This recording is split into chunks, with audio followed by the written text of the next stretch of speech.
Alexis, thank you very much for taking the time to have this conversation with me.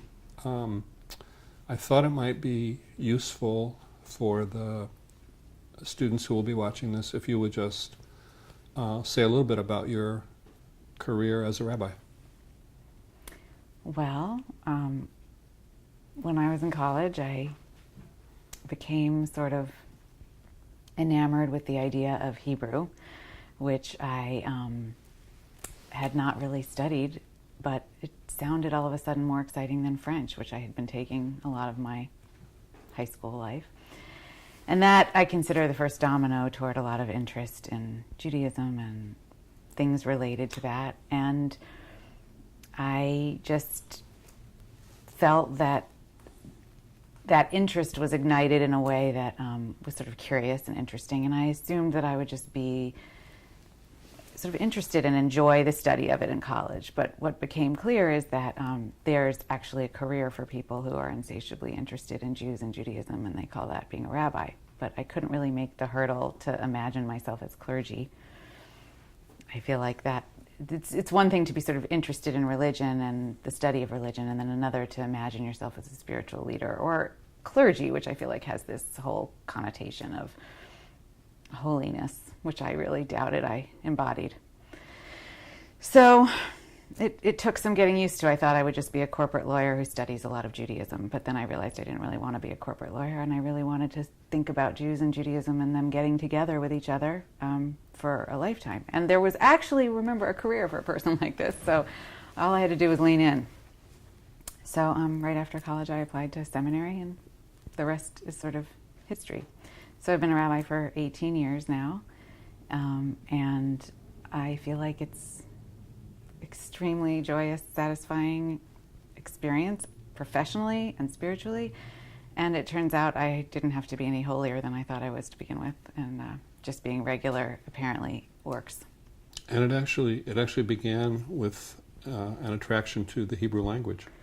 Well, I feel like it began as a child in curious ways that in hindsight, all the dots connect. I mean, I just think I was more interested than my family all the time in films and books that had Jewish themes. I don't know, I was just enamored with Judaism and Jews. It's like there's two things. There's Judaism and then there's Jews. And I was sort of enamored with both. They don't always meet in convenient spots, and they don't always know each other very well, Jews and Judaism. But I was interested in both, and I think the job of a rabbi is to connect Jews and Judaism. And they're very separate things. Say something about the difference, since we... Well, I feel like, sometimes people ask, do Jews do X, Y, or Z? And the question people are really asking is, does Judaism teach X, Y, or Z? Or is the practice of Judaism prescribed to be X, Y, or Z? But it's like asking, do Catholics practice birth control? I mean, Catholicism may say not to, but if you poll people who identify as Catholic, would some of them be practicing birth control? Maybe. I think so. Yeah. So, people are like, do Jews not eat pork and shellfish? Do Jews keep Shabbat? I'm like, well, I mean, biblical Judaism would ask that practice be continued, and the codes and laws of Judaism have what to say about those topics, but do all Jews do that? No. Do some Jews do it? Yes. Do Jews do it in different ways? Yes. Are there different expressions? Yes. So, even to this day, when people are like, it's a tradition, that blah, blah, blah, I'm like, it's one tradition. It's a tradition. Some Jews practice that tradition. But sometimes there's this almost antagonistic thing of like, it's Jewish tradition, and if Jews don't practice it, then those Jews are... So then one has to ask oneself the question, is Judaism just the practice of what Jews do? Or is there like something that is separate, which is the philosophy, the literary tradition of Judaism, the teachings of Judaism, and therefore... Ideals and values. Are they ideals? Are they values? Are they, it's like one of the oldest living traditions there is, so one has to know there's been elasticity and evolution and adaptation in that. There's no possible way that the Judaism that we have today is identical to anything that it was before. And yet there's a strand of tradition that runs through it in order to identify it as Judaism. But So continuity and discontinuity both. well, I think so. I Yeah. mean, I think Yeah. tradition and innovation Yeah. that Yeah. that both have always been necessary, and without they are both necessary and sufficient. You know, because we've known each other for such a long time and worked together on so many different things, and I've been blessed really to spend so much time here in the synagogue. We have had some very honest discussions about Jews and Christians meeting and what happens there, and I think it would be very helpful and useful if you would just say something almost in a descriptive way about what your experience of Jewish Christian meetings or dialogue, what that has been like.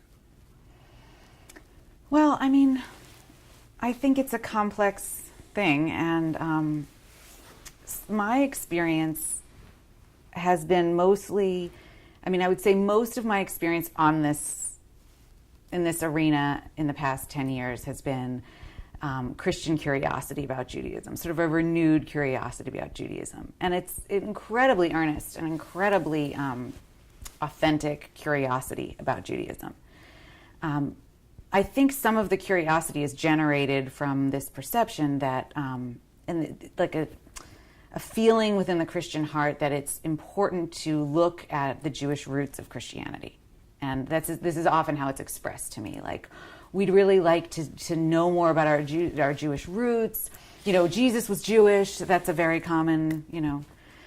And I find that there's this earnest endeavor to know more about Judaism, but it is often framed as for the purpose of better understanding their Christian roots. Sorry.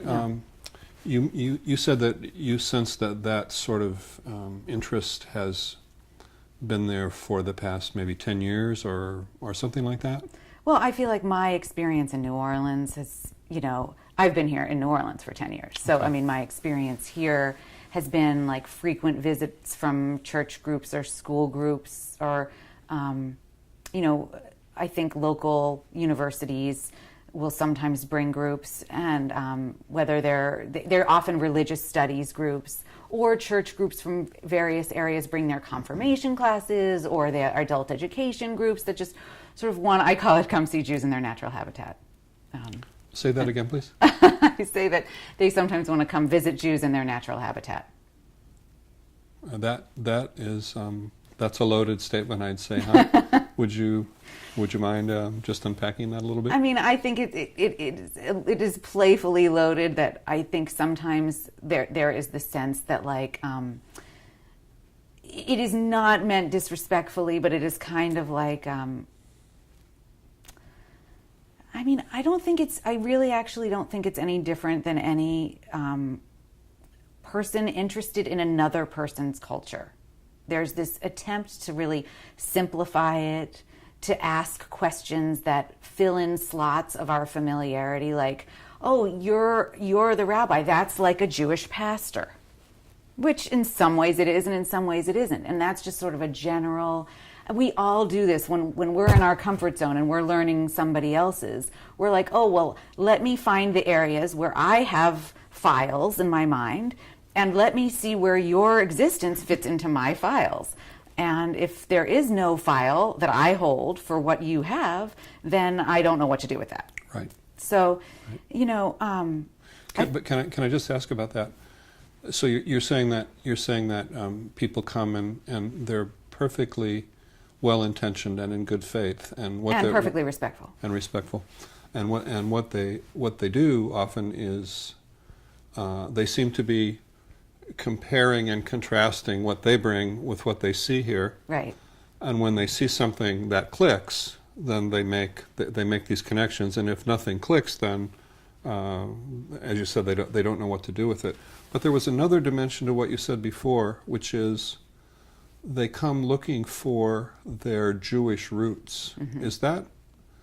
Is that just a particular version of the broader thing of comparing and contrasting, or is there something more to that? Well, I mean, I think this trope of seeing Judaism as the roots of Christianity is one that's a bit charged for me, and I don't speak on behalf of all Jews or all rabbis. But I think it comes from misperception that Judaism existed and at a foundational level, and then Christianity came, Jesus came and taught new things, and it was a rejection of Judaism, which became Christianity, which is an offshoot, really an evolution, an improvement, if you will, on what this foundational thing was. And so when people say, I'd like to see my Christian roots in you, I sometimes interpret that as, it's sort of like to see my quaint beginnings. And if I push it really hard and somebody presses, like, so what is the, when my buttons are pushed about it, what does it feel like? It feels like I'd like to look at my baby pictures. I'd like to come and look at my baby pictures in you, now that I'm an adult, now that I'm a matured adult. And now that I've moved beyond these sort of quaint beginnings. Yes, I'd like to look at my roots, though. It's adorable to see you. And then there's this, like, sort of, I think then there's this ensuing confusion about, like, well, this isn't what I expected.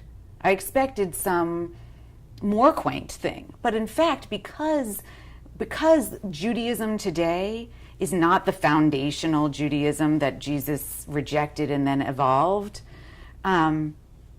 because of that is not the case. And in fact, what the case is that there was Judaism as we knew it at the age of when Jesus lived, and then Christianity grew off, and Judaism today grew off into a rabbinic Judaism, which is totally different than that foundational Judaism. Instead of everybody seeing that we shared a foundation and Judaism came here and Christianity went there, the assumption, I think, which is not, it is perfectly well intended. It's just that the foundational Judaism still exists, and you can in fact visit it in synagogues in the year 2017. So really, if I'm understanding you, it would be if we're going to use familial metaphors, we should be thinking of each other as siblings, not in a parent-child, mother-child relationship. Yes, siblings, maybe even cousins. Cousins. Explain that one, if you would. I think there are such practical and theological differences at a philosophical level. And I think, the way that our general culture approaches and understands our two religions, I think we're a little more distant than siblings. Siblings is too close a metaphor. It implies a closeness that misses this distance that you're talking about, this greater distance. I think so, and I don't mean to build distance in because I would prefer the distance. I think sometimes the assumption is, the parent-child relationship, or even again, some ancestry metaphor. Yeah. And we don't want to be ancestors to you. I don't want to be assigned that role in relationship to you, which I feel like sometimes happens, is that I end up assigned the role of being your ancestor when I'm a living, innovative, creative force of religious expression on my own, as are all the Jews that are living today. We don't want to be assigned the ancestry role. Yeah, because I suppose if you play that ancestry card really hard, or the museum metaphor really hard, then you're talking about something dead where you go back and look at the artifacts, not a living, breathing, vital community that has continued to evolve on its own pathway. Right, and I can tell that that's not expected because of funny reactions we get when people visit. Like, you know what, it's like when you didn't expect something was going to be alive or vibrant or interesting. The tone that's always like, actually, I really found this interesting. Because? Yeah, it's like what I hear in that sometimes is, this isn't what I expected. And then I want to be like, well, what?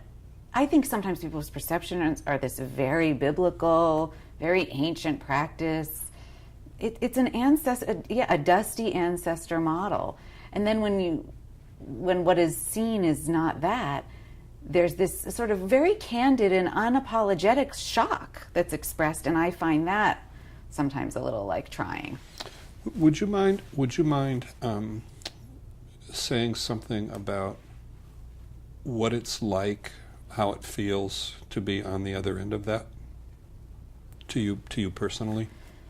Well, I think it's like for me personally, it feels like sometimes a tiring responsibility to explain the self-actualized legitimacy of Jewish tradition today, especially liberal Jewish tradition. I mean,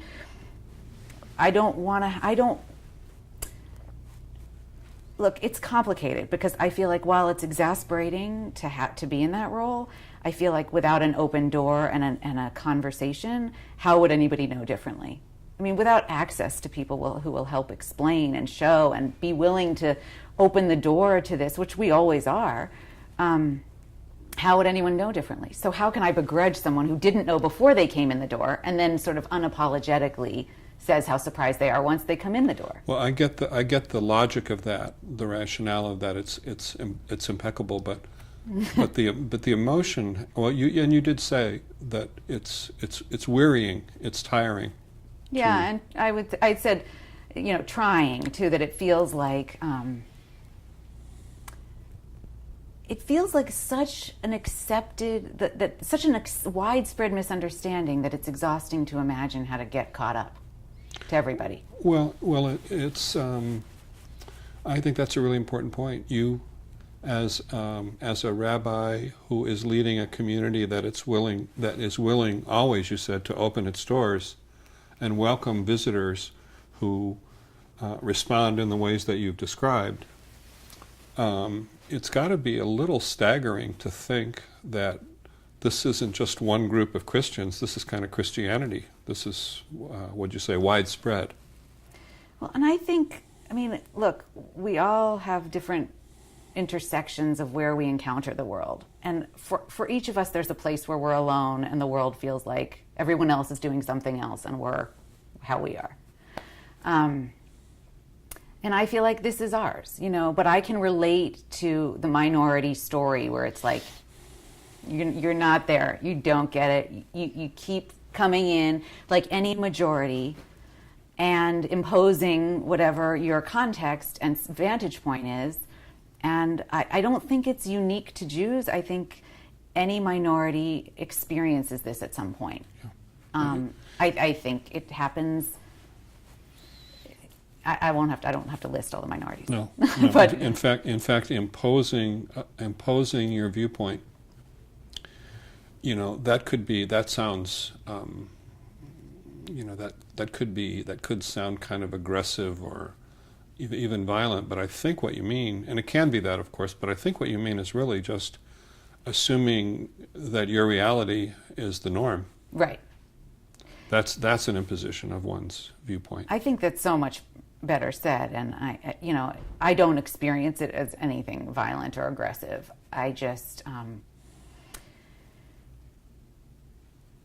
think there are so many encounters where I've had either as a rabbi or as a liberal rabbi or as a liberal woman rabbi, where whatever I had to offer or whatever it was, again, it was assumed that there was a file or an experience on the part of the majority, religion or gender or whatever, that we have this experience and we've invited you to participate in this experience, but you have to do it in a way that's familiar to us, or we don't know what to do with that. Well, if you will. No, I won't. You won't? No. You'd rather not? I'd rather not. Okay, all right, fair enough. Fair enough. Even though you're taking this all the way to Dublin.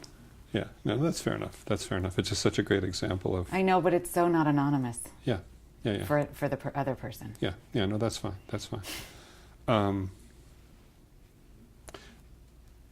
If you, I want to go back to something that you said when you were talking about, we were speaking about the difference between the sibling metaphor and the cousin metaphor. And when you wanted to go for cousin rather than sibling, you referenced, because there are such differences, there are significant differences. As a rabbi speaking out of your tradition to Christians listening out of their tradition, could you name a difference that for you is in that category of large?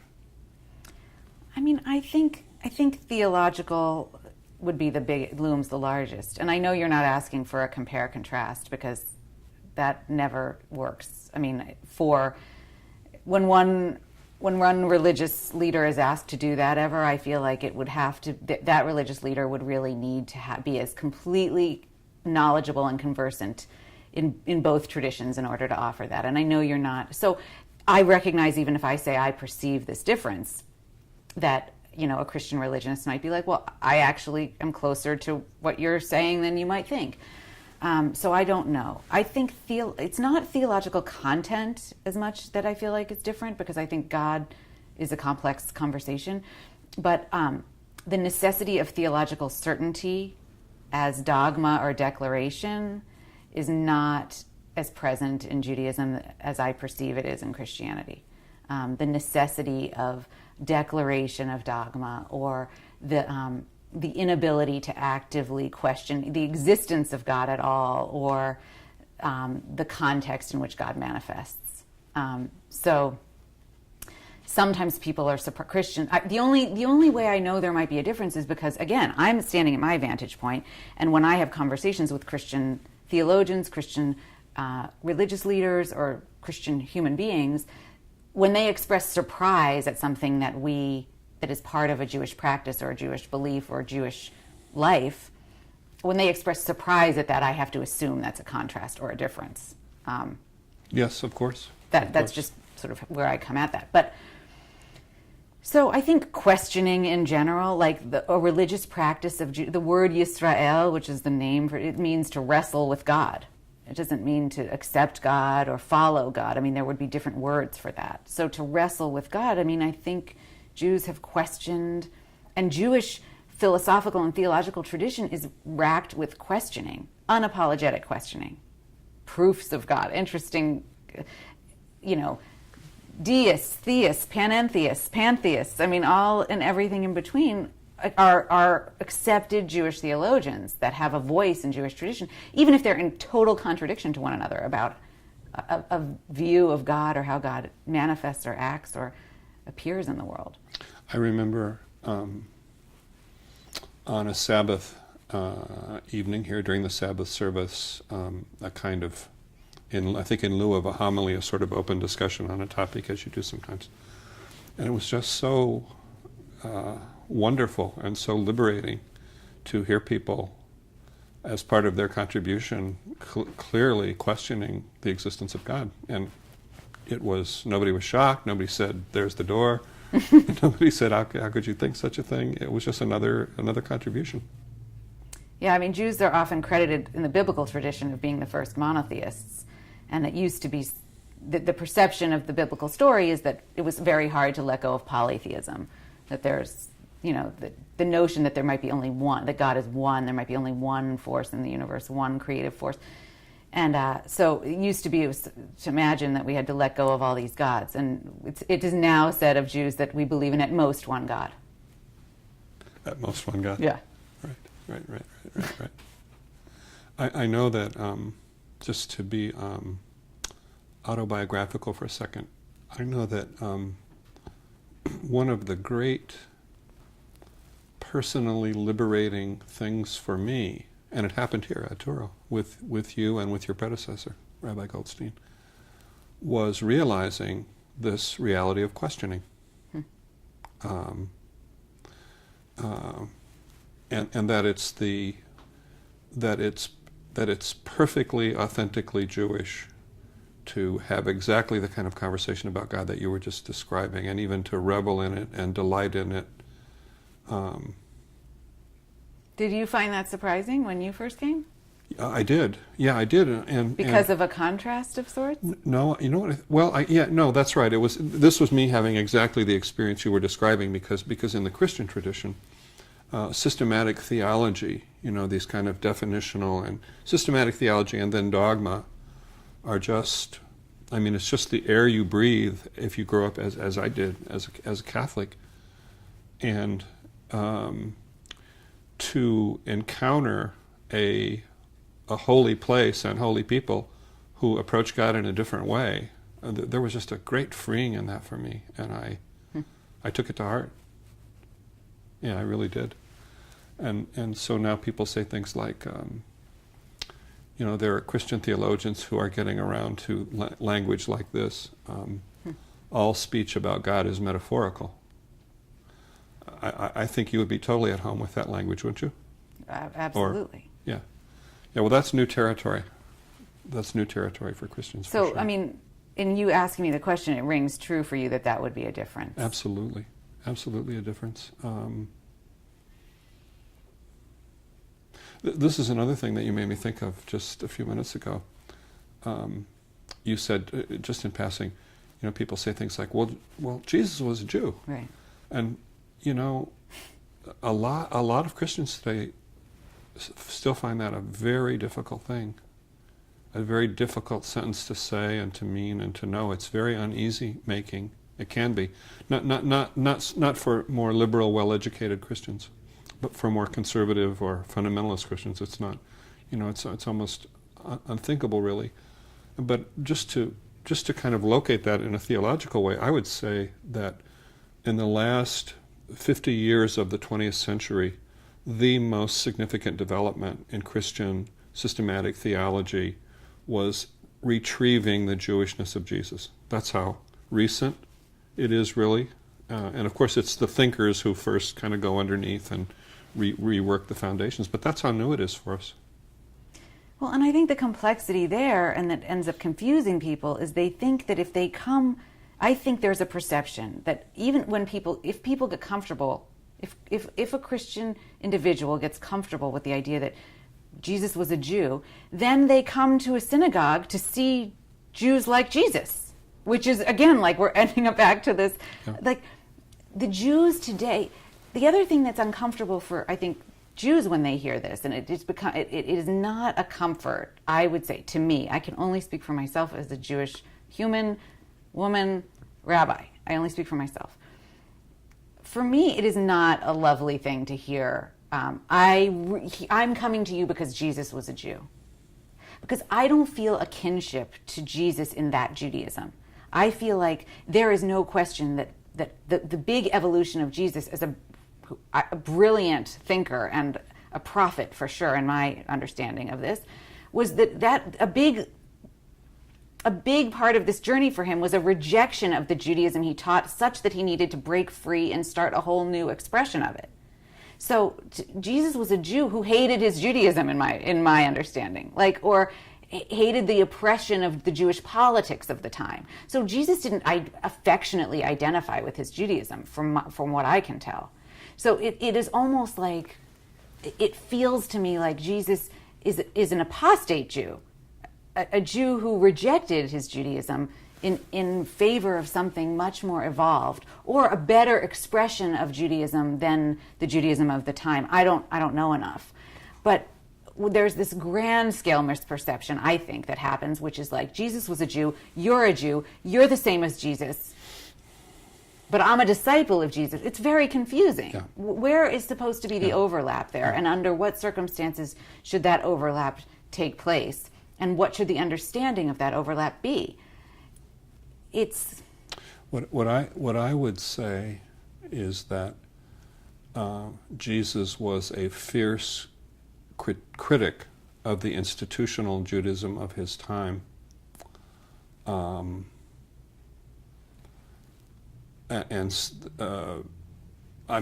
don't know how Jewish scholars see this. I don't know if this is kind of scholarship or if this is Christian scholarship that I'm about to name here, but that when scholars look at the Jewish groups of the time, the Zealots, the Sadducees, the Essenes, and so on, and the Pharisees, Jesus ends up being most like the Pharisees. And were they not also critics and reformers? I mean, to my understanding, they were, but there was like you're describing, these sects of Judaism, right, which were at odds with one another, and a lot of the narratives of Jesus are boldly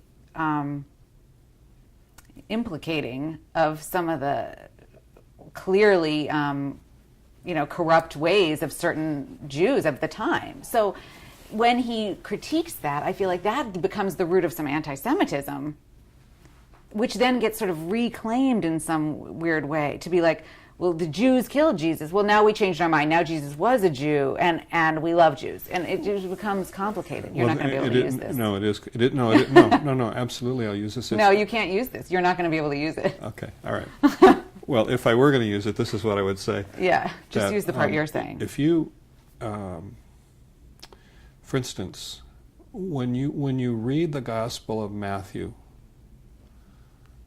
with a lens of this conversation in mind, what you see is there is a recurring, it's a curse, really, I would say. Woe to you, scribes and Pharisees, hypocrites. Mm-hmm. And I think scholars are pretty much in agreement now that that was not something that Jesus likely said. That's what somebody writing in the year 85 said about these Jewish Christians who were causing trouble in the synagogue by proclaiming that the Messiah had come. And eventually they were ejected because of that. So. And this becomes one of those super complicated conversations about, what gets canonized and attributed, and then how that canonized attribution weaves a tale that becomes a tradition's understanding of itself. Yeah. And, we get in this conversation all the time when Jews, when we study Torah, and Jews are like, well, didn't God say to displace all the people that were in your path as you were heading to the promised land, just take them out and kill them? And I'm like, well, whoever redacted the Torah tells the story that God said that. Do I believe in a God that ever wants humans to displace other humans and take spoils and prisoners of war and kill? I don't believe in that God at all. Do I believe human beings thought that was the voice of God or the will of God? I believe they wrongly thought that was the will of God, and now that's our narrative. And we have to take responsibility for that being a human narrative, which is why I feel in liberal tradition, I don't think you'll find a single person who's like, God wrote this. It's the word of God. It's the immutable word of God. I mean, that's not a thing certainly in my experience of being a leader of Reformed Jews.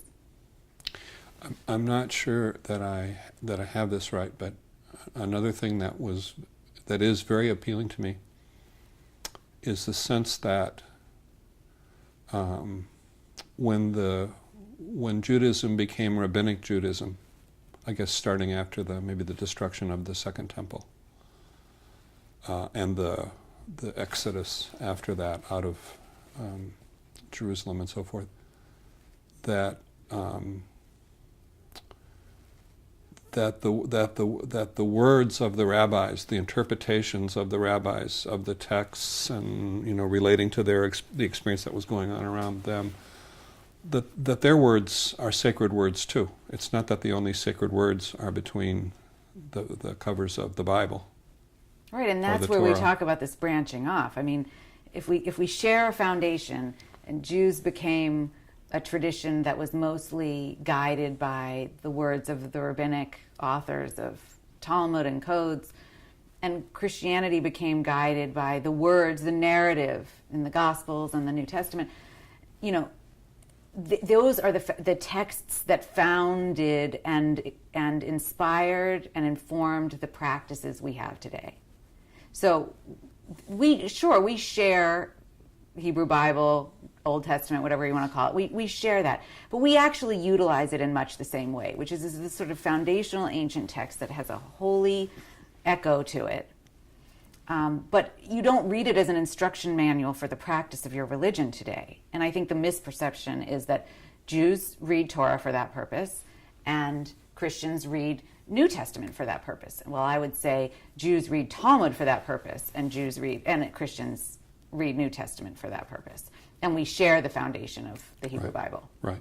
Talmud and New Testament both being layers of interpretation of the more ancient text. Well, and I think Talmud and later codes, which really become like the formulation of Jewish law and Jewish practice, Jewish observances, those, and New Testament being the form of inspiration and teaching that guide Christians today, those two are the texts that came off of they're not just, I don't think that the Talmud and the codes are just interpretations of Bible. They are the unbroken chain of tradition that made the adaptations and the elastic evolutions of Judaism so that we practice it today in the way we do.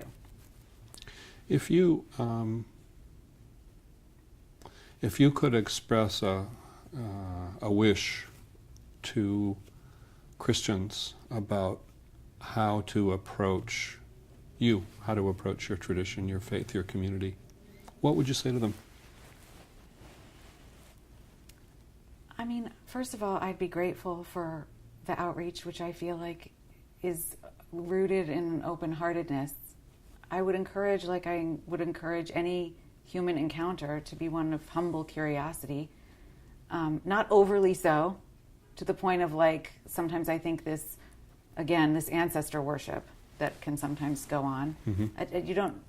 There doesn't need to be any overly, sometimes that feels like it doesn't acknowledge, again, a self-actualized people. So that you would approach anyone you expect and respect, you expect to be fully actualized and fully formed in their own practices and traditions, not with someone who can, not in a way that expects an explanation vis-a-vis Christianity. And certainly, I think sometimes there is a thread of like real theological anxiety and I don't know what the word is.